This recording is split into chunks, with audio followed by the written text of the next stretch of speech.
નમસ્કાર મિત્રો, અમારા નવા વિડીયોમાં આપનું હાર્દિક સ્વાગત છે। આજે આપણે વાત કરીશું લોહીની સગાઈ બનેલ એક સત્ય ઘટના વિશે। અમૃત કાકી અને એમની ગાંડી દીકરી મંગુને ગાંડાના દવાખાનામાં મૂકવાની સલાહ લોકો અમૃત કાકીને આપતા ત્યારે એમની આંખોમાં જળજળિયા આવી જતા અને દરેકને એક જ જવાબ આપતા, હું માં થઈને ચાકરી ન કરી શકું તો દવાખાનાવાળાને શી લાગણી હોય? ખોડા ઢોરને પાંજરાપોળમાં મૂકી આવવા જેવું જ એ તો કહેવાય। અમૃત કાકીની આ ગ્રંથિ જાહેર થઈ ગયા પછી કોઈ એમને એવી વાત કરતું નહીં। જન્મથી ગાંડી અને મૂંગી દીકરીને એ જ રીતે ઉછેરતા, ચાકરી કરતા અને લાડ લડાવતા એ પ્રત્યક્ષ જોઈ લોકો એમના વખાણ પણ કરતા કે આવી રીતે ગાંડી દીકરીને તો અમૃત કાકી જ ઉછેરી શકે। બીજાને ઘેર હોય તો ભૂખી તરસી ક્યારની મરી ગઈ હોય અને જીવતી હોય તો પણ આવું હષ્ટપુષ્ટ શરીર તો ન જ હોય। મંગુ સિવાય અમૃત કાકીને 3 સંતાનો હતા, 2 દીકરા અને 1 દીકરી। દીકરા ભણીને શહેરમાં ધંધે વળગ્યા હતા, દીકરી પરણીને સાસરે રહેતી થઈ હતી। અમૃત કાકીએ 3 સંતાનોને વિસરી ગયા હોય એમ એમનું સમગ્ર માતૃત્વ મંગુ ઉપર અભિષેક કરતું હતું।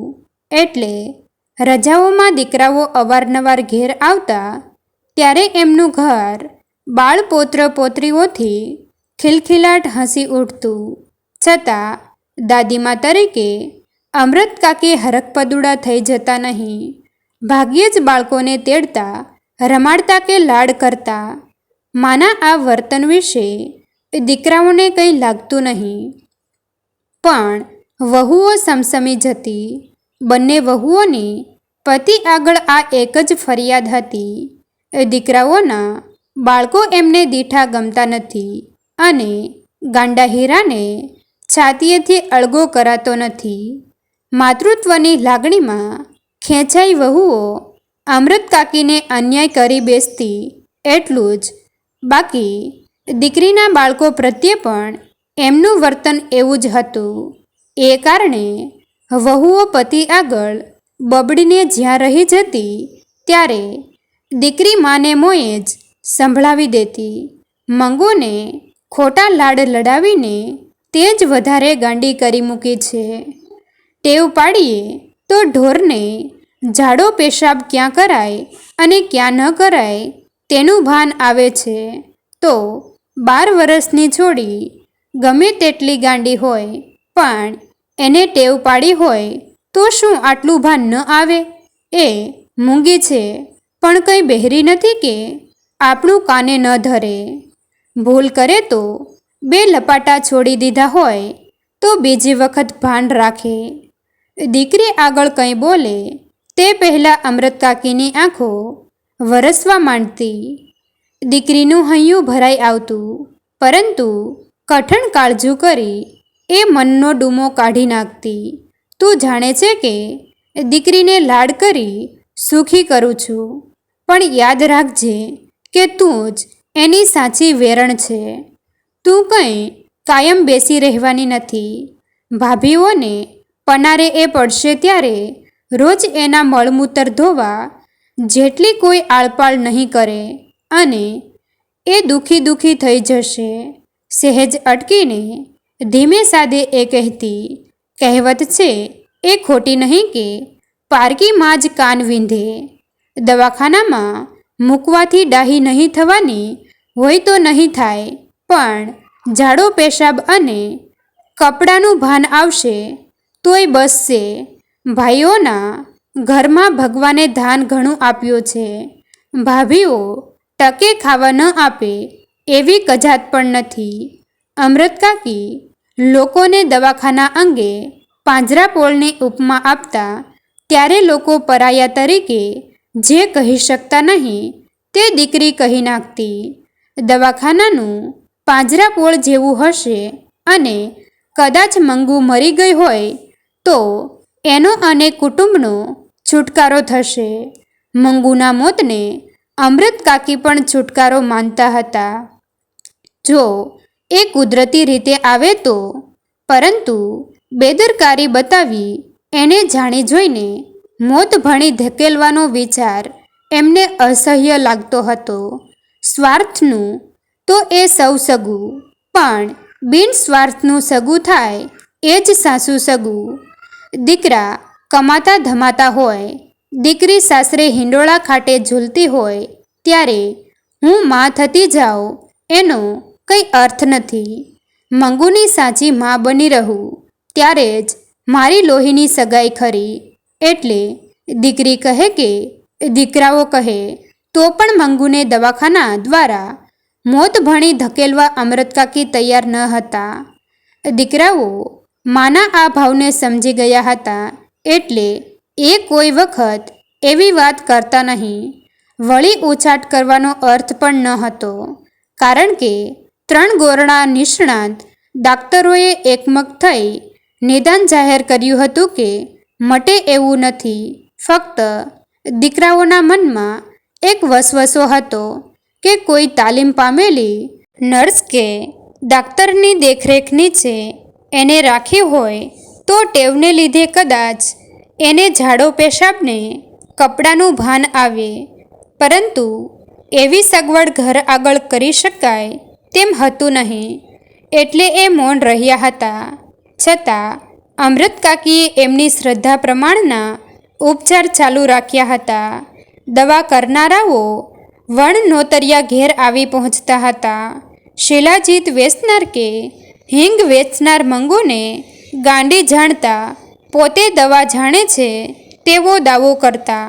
અમૃતકાકી માનતા કે 1000 ઉપચાર કરીએ ત્યારે એક ટેકી લાગી જાય, એટલે બીજાને મન ગાંડી ઘેલી વાત એ ગંભીરતાથી સાંભળતા અને શ્રદ્ધાથી એનો અમલ કરતા. જોશીઓ અને ભુવાઓ પણ અવારનવાર વહારે ધાતા. એક જોશીને ભાક્યું હતું કે આવતા માગશર મહિનામાં એની દશા બદલાય છે એટલે સારું થઈ જશે. ત્યારથી માગશર મહિનો અમૃતકાકીનો આરાધ્ય દેવ બની ગયો હતો. માગશર મહિને તાકડે મંગુને 14 વર્ષ પૂરા થઈ રહેતા હતા, એટલે કોઈ ડાહ્યું માણસ જે તરંગે ન ચડી જાય તેવા તરંગે અમૃતકાકી ચડી જતા. 14મું ઉતરતા કમુને પરણાવેલી મંગુ ડાહી હોય તો આજે એના વિવાહનું પણ નક્કી થઈ ગયું હોત. જો માગશર મહિનામાં એને મટે તો મોઈનું રૂપ તો એવું છે કે મૂર્તિઓ એને જોતા સામો હા પાડી દે અને જાણે એને મટ્યું હોય તેમ એ લગ્નની યોજના પણ વિચારવા મંડી જતા. કમુ વખતે ઘરની સ્થિતિ આજના જેટલી સારી ન હતી. આજે 2 ભાઈઓ શહેરમાં મબલખ કમાય છે, પાણીની પેઠે પૈસા વાપરે છે. પછી મંગુના લગ્નમાં હું શું કામ પાછું વાળીને જોઉં? એક વખત મંગુ ડાહ્યાની માફક ચોકડીમાં પેશાબ કરવા બેઠી તેથી હરખાઈ જતા અમૃતકાકીએ દિવસો સુધી દરેક આગળ પ્રયાણ કર્યા કર્યું. જોશીનું કહેવું સાચું પડશે. મંગુ કોઈ વખત નહીં ને આ પહેલી વખત એની મેળે ચોકડીમાં પેશાબ કરવા બેઠી. સાંભળનારને ગળે આ વાત ઉતરવી મુશ્કેલ હતી, કારણ કે એ સાંભળતી વખતે મંગુ પેશાબ કરી ભીની માટી આંગળા વડે ખોતરતી નજરે પડતી. અમૃતકાકીની નજર એ ભણી જતા ડાહી દીકરીને શિખામણ આપતા હોય તેમ ધીમેથી કહેતા, મંગુ એવું ગંદુ ન કરાય હો બેટા. મંગુને ધૂન આવે ને એ ઊભી થઈ જતી તો એમને નવી વાત મળી જતી. મેં કહ્યું તે સમજી ડાહ્યાની માફક ઊભી થઈ ગઈ. આમ અમૃતકાકીનો આશાભર્યો માગશર મહિનો આવ્યો. છતાં મંગુ તો ડાહી ન થઈ, પણ શહેરના કન્યા વિદ્યાલયમાં ભણતી ગામની એક દીકરી કુસુમ ગાંડી થઈ ગઈ. મંગુની માફક એને પણ ઝાડા પેશાબનું ભાન ન રહ્યું. અમૃત કાકીને એથી દુઃખ તો થયું, પણ સાથે સાથે સંતોષ પણ થયો કે ડાહી ડમરી છોડી ગાંડી થતાં આવું ભાન ગુમાવી બેસે તો જન્મથી ગાંડી મંગોને બિચારીને એવું ભાન ન હોય તો એમાં શી નવાય. કુસુમને દવાખાનામાં મૂકવાનું નક્કી થયું. એ સમાચાર જાણી અમૃત કાકીને ઓછું આવ્યું કે એની માં જીવતી હોત તો એને દવાખાને મૂકવા ન જ દેત. માં વગર બધું સૂનું રહ્યું છે તે ખોટું નથી. એ સાથે પોતાની આંખ મીચાતા મંગુને આ ભાઈઓ દવાખાને મૂકી આવતા હોય તેવું દ્રશ્ય એમને કંપાવી ગયું. પહેલાં મહિનાને અંતે કુસુમને સારો ફાયદો થયો તેવા સમાચાર આવ્યા. એને બાંધી મૂકવી પડતી તે હવે છૂટી ફરે છે, છતાં તોફાન કરતી નથી. ઝાડા પેશાબનું પૂરેપૂરું ભાન આવ્યું છે. ગાંડપણ રહ્યું હોય તો ફક્ત આખો દિવસ તે ગાયા કરે છે એટલું જ.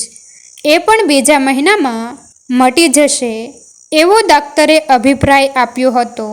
બીજે મહિને કુસુમને મટી ગયું, છતાં એકાદ મહિનો રહે તો સારું એવી દાક્તરની સલાહથી એને ત્રીજો મહિનો રાખવામાં આવી હતી.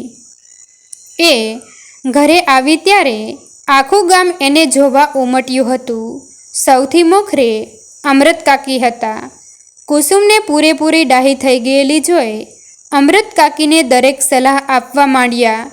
કાકી, તમે મંગુને એક વખત દવાખાનામાં મૂકી તો જુઓ, જરૂર એને મળશે. અમૃત કાકીએ જિંદગીમાં પહેલી વખત દવાખાનાનો વિરોધ ન કર્યો. મૂંગા મૂંગા એ લોકોની સલાહ સાંભળી રહ્યા. બીજે દિવસે એમણે કુસુમને પોતાને ઘેર બોલાવી એને પાસે બેસાડી દવાખાનાની હકીકત પૂછવા માંડી. માં દયાભાવ રાખી ચાકરી ન કરી શકે તો દાક્તર નર્સ કરી જ ન શકે એવી એમના મનમાં જે ગાંઠ પડી ગઈ હતી તે કુસુમની વાતચીત ઉપરથી ઉકલી ગઈ હતી. નર્સ કે દાક્તરને કોઈ ગાંડા તમાચા મારી જાય તો પણ એ લોકો એના ઉપર ખીજાતા નથી કે એને મારતા નથી. એ જાણી એમને દવાખાના ઉપર શ્રદ્ધા પણ બેઠી. નવી આશા જન્મી કે મંગુના કમરામાં દવાખાનામાં જવાથી મને એવું લખ્યું હશે તોય કોને ખબર. આટલા ઉપચાર કરી જોયા ત્યારે એક વધારે નહીં મટે તો પાછી ક્યાં નથી લવાતી. છેવટે મંગુને દવાખાને મૂકવી એવો અમૃત કાકીએ નિર્ણય કર્યો. એ માટે મોટા દીકરાને ઘેર આવી જવા એમણે પત્ર લખાવ્યો. છતાં એ નિર્ણય લીધો ત્યારથી એમની ઊંઘ ઉડી ગઈ હતી. જાણે પોતે હારીને આ કામ કરી રહ્યા હતા એમ એમના મગજ ઉપર એક જાતનો ભાર જણાવા લાગ્યો હતો. દવાખાના પર શ્રદ્ધા જન્મી એ એક નિમિત્ત હતું, બાકી ઊંડે ઊંડે બીજું કારણ ડોકિયા કરતું એમને દેખાતું હતું. મંગુ મોટી થતી જતી હતી. પોતાની વૃદ્ધાવસ્થા વધતી જતી હતી. વહુઓ ચાકરી નહીં કરે એની ખબર પડી ગઈ હતી, કારણ કે બેમાંથી એકે વહુએ હજુ સુધી સાથે રહેવા આવવાનું પોતાને આમંત્રણ આપ્યું ન હતું. આજના દીકરાઓ પણ વહુઓથી દબાયેલા એ ઘેર ઘેર જોતા હતા, એટલે પેટના દીકરાઓની આશા પણ એમને ઝાઝી દેખાતી ન હતી. એ સ્થિતિમાં મંગુનો પ્રભુ હોય અને એને મટી જાય કે ન મટે તો પણ જો એને દવાખાનામાં ગોઠી જાય તો મરતી વખતે પોતાને એક જાતની શાંતિ રહે કે એની ચાકરી કરનાર દુનિયામાં પારકું પણ છે ખરું. આ વિચાર વહેણ સાથે અમૃત કાકીની આંખોમાંથી એટલું બધું પાણી વહી જતું કે પથારી પલળી જતી. હૈયું પોકારી ઉઠતું. ગમે તે બહાનું ભલે કાઢો, પણ મૂળ વાત એટલી કે તમે દીકરીથી થાક્યા છો. અમૃત કાકી ઊંઘમાંથી ઝબકી જતા બોલી ઉઠતા, શું હું થાકી છું? હૈયું બમણા જોરથી પોકારી ઉઠતું. એકવાર નહીં ને 1000 વાર. અમૃત કાકીને થયું કે પોતે દીકરાને પત્ર લખ્યો તે જ મોટી ભૂલ કરી. એવી શી ઉતાવળ હતી કે શિયાળાની ટાઢમાં એને દવાખાને ધકેલવી પડે. રાતમાં હું એને કેટલી વાર ઓઢાડું છું. દવાખાનામાં એમ ઘડી ઘડીએ કોણ ઓઢાડશે? ઉનાળામાં મૂકવાનું રાખ્યું હોત તો ઠીક થાત, પરંતુ પત્ર મળતા દીકરો આવી પહોંચ્યો. દવાખાનામાં દાખલ કરવાનો મેજિસ્ટ્રેટનો હુકમ પણ મેળવી લીધો. 1 અઠવાડિયામાં મંગુને મૂકવા જવાનું આવી પહોંચ્યું. અમૃત કાકીને ખાતરી થઈ કે દીકરો ગાંડી બહેનને દવાખાનામાં ધકેલી વેઠ ઉતારવા માંગે છે. એવું ના હોત તો પત્ર મળતા તરત આવી શું કામ પહોંચે? લાગવગ વાપરી તરત ને તરત ડાક્ટર તથા મેજિસ્ટ્રેટના દાખલા વઢાવે શું કામ? એમને થયું હતું કે હમણાં બંધ રાખવું અને ઉનાળામાં મૂકી આવવી, પણ દીકરાને કહેતા જીભ ઉપડતી ન હતી. એ પરાણે રજા લઈને આવ્યો હોય. દાખલા દુખલી કરાવી લીધું. હવે ના પાડું તો એને થાય કે માને બીજો ધંધો નથી. મંગુને મૂકવા જવાનું હતું. તે રાતે અમૃત કાકીને બિલકુલ ઊંઘ આવી નહીં. સવારમાં એક વિચાર આવ્યો કે પોતે સાથે ન જાય તો સારું. દવાખાનાવાળા દીકરીને પોતાનાથી છૂટી પાડશે તે સહેવાશે નહીં, પરંતુ દવાખાનામાં કેવી સગવડ છે એ પોતે નજરે જુએ નહીં ત્યાં સુધી ચેન પડે એવું ન હતું. એટલે એ ના છૂટકે જવા તૈયાર તો થયા, પણ મંગુને લઈ ઘર બહાર નીકળવાનું થયું ત્યારે એના ઉપર બ્રહ્માંડનો ભાર આવીને ઠલવાઈ ગયો. આંખમાંથી શ્રાવણ ભાદરવો શરૂ થયો. નજર મંગુ ઉપર છોટી ગઈ હતી. તે કેમેય ઉપડતી ન હતી. મંગુ એને પહેરાવેલા નવા કપડાનો રંગ ધારી ધારીને જોતી રહી ગઈ. ગેલમાં આવી હોય તેમ અમૃત કાકી સામે જોતા એ હસી પણ ખરી. એ સમૂહ અમૃત કાકીનું દિલ કપાઈ ગયું. ઢોર પણ એને ખીલેથી છોડી બીજે લઈ જવામાં આવે છે ત્યારે નવા ધણીને ઘેર જવા આનાકાની કરે છે. મંગુને એટલુંય ભાન ન હતું. એ પ્રત્યક્ષ અનુભવતા અમૃત કાકી ઉમરા ઉપર જ ફસડાઈ પડ્યા. હૈયું કકળી ઉઠ્યું. અબુધ દીકરીનું દુનિયામાં કોઈ નહીં. સગી માં પણ એની ના થઈ.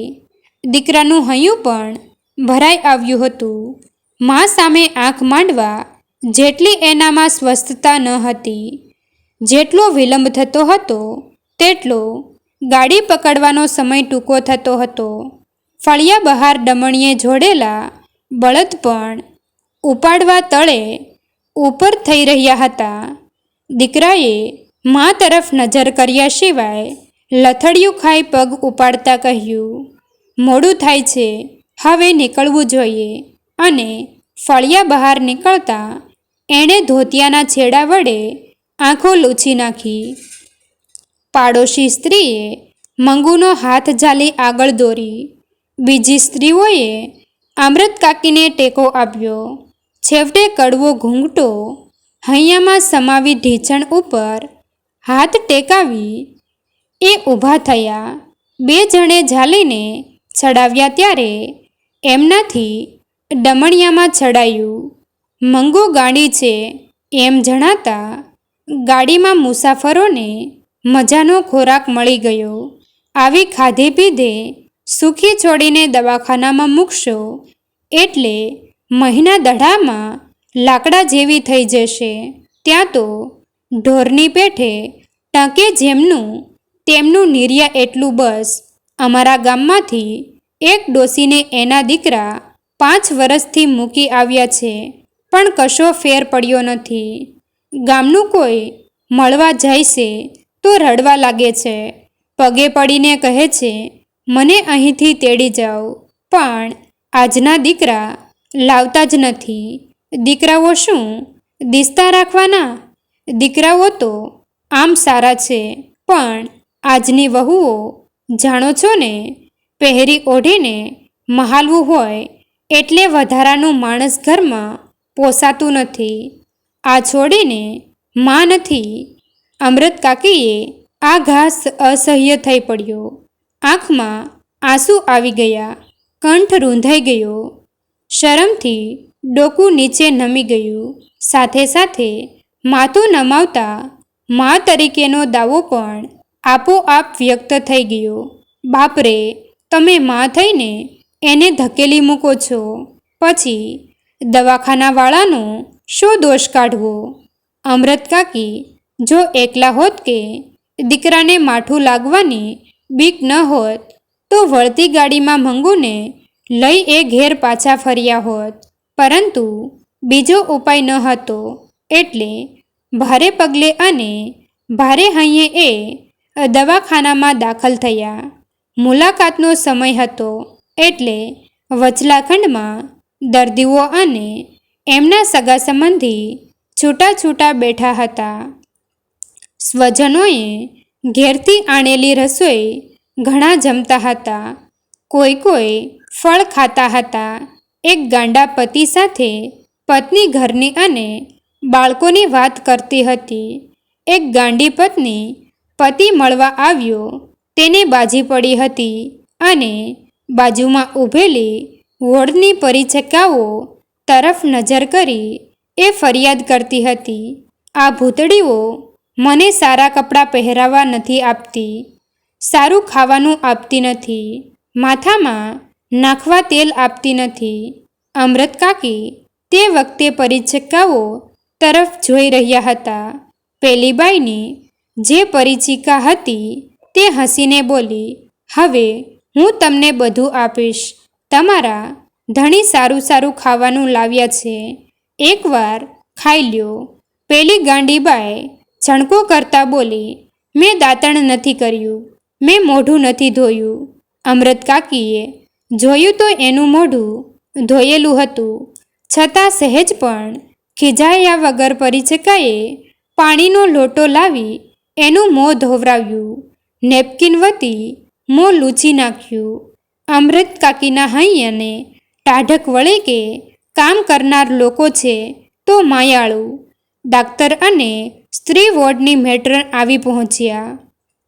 અમૃત કાકીના દીકરાએ મેજિસ્ટ્રેટનો હુકમ આપ્યો. માને સંતોષ થાય તે માટે એ સાંભળે તેમ સારી સારવાર કરવા જણાવ્યું. મેટ્રને કહ્યું, એ બાબતમાં તમારે ચિંતા ન કરવી. વચ્ચે અમૃત કાકી બોલ્યા, બોન, ચિંતા એટલા માટે કરવાની કે આ સાવ ગાંડી છે. કોઈ પાસે બેસીને એને ખવડાવે નહીં તો એ ખાતી નથી. આટલું બોલતા એમનો કંઠ ભરાઈ આવ્યો અને વાક્ય અધૂરું રહી ગયું. દૂર ઊભેલી પરિચિકાઓ નજીક દોડી આવી. એક બોલી, તમે બા કોઈ જાતની ફિકર કરશો નહીં, અમે એને મોંમાં કોળિયા ઘાલીને ખવડાવશું. ગળગળા સાદે અમૃત કાકી બોલ્યા, એ જ બોન, મારે કહેવું છે, એને ઝાડા પેશાબનું ભાન નથી, એટલે રાતે કપડાં બગાડે તો જોજો, નહીં તો ભીનામાં સૂઈ રહેશે તો વાયુ થઈ જશે. બીજી પરિચિકા બોલી, રાતમાં 4-5 વખત તપાસ કરવામાં આવે છે. અમૃત કાકી, રાતે બત્તી હોય તો એને ઊંઘ નથી આવતી. જેને ઊંઘ ન આવે તેને ઊંઘની દવા આપીએ છીએ. એને બીજા તોફાની મારે નહીં તે જોજો. તોફાની હોય તેને જુદા રાખવામાં આવે છે. રાતે બધાને જુદી જુદી ઓરડીઓમાં સુવડાવવામાં આવે છે. મળવા આવેલા મુલાકાતીઓ વિદાય લેતા ત્યારે દર્દીને અંદરના ખંડમાં લઈ જવા પૂરતું બારણું થોડું ખુલતું એ તક ઝડપી લઈ અમૃત કાકીની નજર 2-3 વખત અંદર ડોકાઈ રહી હતી. 3-4 સ્ત્રીઓને ફગફગતા વાળે અસ્તવ્યસ્ત કપડામાં એમણે અંદર ફરતી જોઈ. એકે એમના ભણી નજર કરી છાતી કૂટી અને એવો ડોળો ત્રાસો કર્યો કે એ છળી મર્યા. એ ઉપરથી એમને અંદર રહેઠાણનું જોવાનું દિલ થયું. માગણી કરી, મંગુને જે ઓરડીમાં રાખવાની હોય તે મને જોવા દ્યો. મેટ્રને કહ્યું, અંદર કોઈને જોવા જવા દેવાનો કાયદો નથી. ચકળ વકળ આંખે આ નવી દુનિયા જોઈ રહેલી મંગુ અમૃત કાકીની સોડમાં લપાઈ ગઈ. માથે હાથ મૂકી અમૃત કાકી રોજનો વહાલ સોયો બેટા શબ્દ ઉચ્ચારવા ગયા ત્યાં એમનો સાદ ફાટી ગયો. મરણ પોક જેવી લાંબી પોક મુકાઈ ગઈ. આખું દવાખાનું એ આક્રાદમાં ડૂબી ગયું. દીકરાની આંખમાંથી સોધર આંસુ વહી ચાલ્યા. આવા રુદનથી ટેવાઈ ગયેલા દાક્તર, મેટ્રન અને પરિચિકાઓના હૈયા પણ ભરાઈ આવ્યા. દિવાલો પણ ધ્રુજી ઉઠી કે આટલું લાગણીભર્યું કોઈ ગાંડાનું સ્વજન આજ સુધી આવ્યું અમે અત્યાર સુધી જાણ્યું જ નથી. અને પરિચિકા હાથમાંનો રૂમાલ ફરકાવી મંગુનું પોતાના તરફ ધ્યાન ખેંચી બોલી, લે જોઈએ છે તારે? એ રૂમાલ પકડવા માની સોડ ત્યજી મંગુ એકદમ ઊભી થઈ.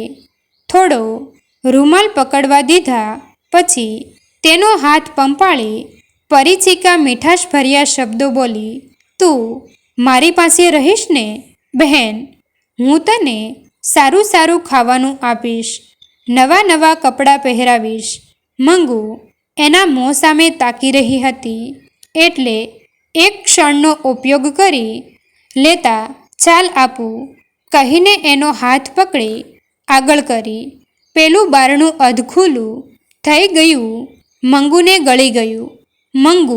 મંગુની કાળજું કંપી જાય તેવી સીંસ અમૃત કાકીએ ફરી નાખી. ડાક્ટરે આશ્વાસન આપતા કહ્યું, ઘરડાબા અને બાજુમાં ઊભેલા દીકરા તરફ આંગળી કરતા જણાવ્યું, આ તમારા દીકરા જેવો મને આ દીકરો ગણજો. દીકરીને દવાખાનામાં નહીં પણ દીકરાને ઘેર મૂકી જાઓ છો એમ માનજો. આધેડ ઉંમરની બાળવયની વિધવા થતાં આ ક્ષેત્રમાં પડેલી મેટ્રને આશ્વાસન આપતા કહ્યું, આજ સુધી તમે એના એક બા હતા, આજથી હું એની નવી બા થઈશ. અમૃત કાકી ડૂસકું ભરતા બોલ્યા, એને મૂંગા ઢોર જેટલું ભાન નથી. મેં એને આજ સુધી મારાથી અળગી કરી નથી. કુસુમને તમારા દવાખાનાનું મટ્યું એટલે મેં કાળજું કઠણ કરી અને એમનો કંઠ રૂંધાઈ ગયો. મેટ્રન, એ કુસુમ જેવી આ પણ થોડા વખતમાં ડાહી થઈ જશે. અમૃત કાકીનું ડૂસકું શમ્યું છતાં એમની નજર પેલા બંધ બારણાને વીંધી મંગુ ઉપર મંડાયેલી હતી. મંગુએ જાણે એમને દયા દેવડાવ્યું હોય તેમ એ બોલ્યા, એ લુખ્ખો રોટલો ખાતી નથી. સાંજે વાળુમાં રોટલો દૂધમાં છોડીને આપજો, દૂધ ના હોય તો દાળમાં. અમૃત કાકીની કરુણ આંખ ભણી નજર માંડવાની મેટ્રનની શક્તિ લુપ્ત થઈ ગઈ હોય તેમ તેણે નીચી દ્રષ્ટિ રાખીને કહ્યું, સારું અમૃત કાકી, એને દહીં બહુ ભાવે છે. દરરોજ તો ના બને પણ બીજે ત્રીજે દહાડે આપજો. એવું વધારાનું જે ખર્ચ થશે તે અમે આપશું. જે એની ચાકરી કરતું હશે તેને પણ રાજી કરશું. અમૃત કાકી અને દીકરો મંગુને મૂકીને દવાખાનાની બહાર નીકળ્યા ત્યારે બંનેના મોં ઉપર શોકના વાદળ છવાયેલા હતા. મૂંગા બંને બહાર ઊભેલી ઘોડાગાડીમાં બેસી વિદાય થયા. ગાડીના ડબ્બામાં પગ મૂકતા અમૃત કાકીને સાંભળી આવ્યું, દવાખાનામાં સૂવા ખાટલો આપતા હશે કે નહીં? મંગુ નીચે સૂઈ રહેલી નથી એટલે જો ખાટલો નહીં હોય તો એને નહીં ફાવે. મનમાં થયું કે પોતાને અંદર જોવા જવા દીધી હોત તો આ ભળામણી કરવાનું રહી ન જાત. ઓરડીમાં ખાટલો ન જોવત એટલે તરત સાંભળી આવત. દવાખાનામાં કામ કરનાર માયાળુ છે, ભલા છે એવી ખાતરી અમૃત કાકીને થઈ હતી. પરંતુ એમને અંદર જવા દીધા ન હતા એટલે વસવસો રહી ગયો હતો કે આપણને નહીં ગમે તેવું હશે ત્યારે જ અંદર જવા નહીં દીધા હોય તેવો કાયદો હશે ને. એનો ટેકો આપતું હતું પેલું અધખોલું બારણું. ભૂતની માફક ભમતી, ગંદી, જઠરતર અને ભૂખે મરી ગઈ હોય તેવી બિહામણી ગાંડી સ્ત્રીઓ. એ સાથે અમૃત કાકીએ મંગુ પોતાને ન જોવાથી રડતી હોય તેવો સાદ સંભળાયો. એમની આંખોમાંથી આંસુ સરી પડ્યા. બાજુમાં બેઠેલી સ્ત્રીએ પૂછપરછ કરી, કેમ બા રડો છો? કોઈનું મેળું થાય છે?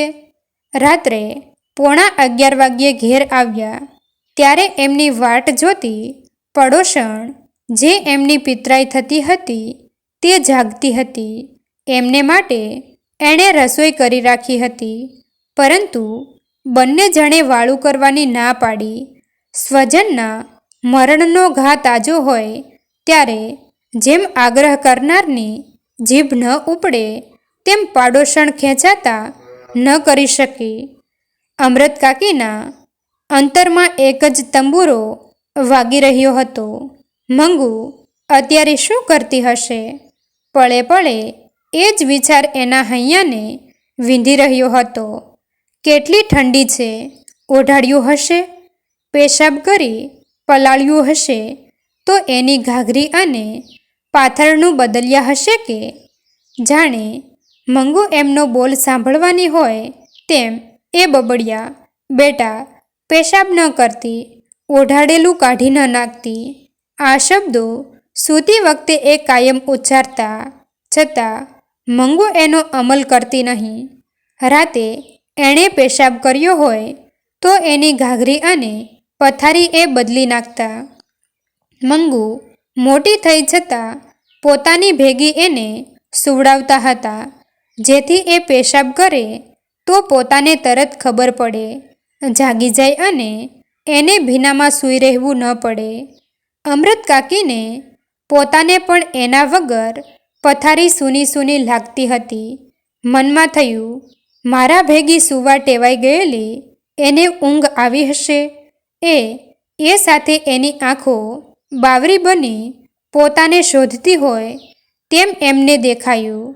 એમણે ઈસ ઉપર કાળ ફૂટ્યું. હું મા થઈને એને દવાખાને હડહેલી આવી. એમનાથી ડૂસકું ભરાઈ ગયું. બહારના ખંડમાં સૂતેલા દીકરાને પણ ઊંઘ આવી ન હતી. મા કરતાં એને સોમા ભાગની મંગુ સાથે માયા ન હતી, છતાં એની છાતી ઉપર પણ વેદનાનો કાળમીંઢ પથ્થર મુકાઈ ગયો હતો. માના ડૂસકા સાથે એની આંખમાંથી પણ આંસુ વહેવા લાગ્યા. પોતાને આટલી વેદના થાય છે તો માને શું શું થતું હશે? વેદના માના હૈયાનું માંસ કેવી ક્રૂર રીતે છૂતી રહી હતી તેનો સાક્ષાત્કાર જીવનમાં પહેલી વખત દીકરાને થયો. એનું હૈયું પોકારી ઉઠ્યું, માનું આ દુઃખ કોઈ ઉપાયે ટાળવું જોઈએ. દીકરો થઈને આટલું હું ન કરી શકું તો મારું જીવતર ધૂળ છે. એ સાથે એના અંતરે પ્રતિજ્ઞા કરી, હું મંગુને જીવતા સુધી સારી રીતે પાળીશ. વહુ એના મળમૂતર ધોવા તૈયાર નહીં હોય તો હું ધોઈશ. એ સાથે વેદનાનો કાળમીંઢ પથ્થર એની છાતી ઉપરથી ખસી ગયો. અમૃત કાકીએ બીજું ડૂસકું ભર્યું હોત તો દીકરાએ તે ઘડીએ જ એમને પોતાની પ્રતિજ્ઞા જણાવી શાંત પાડ્યા હોત, પરંતુ એ ઝંપી ગયેલા લાગ્યા. એટલે સવારે હવે વાત એમ માની દીકરાએ ઊંઘવા આંખ મીચી અને થોડીવારમાં એની આંખ મળી ગઈ.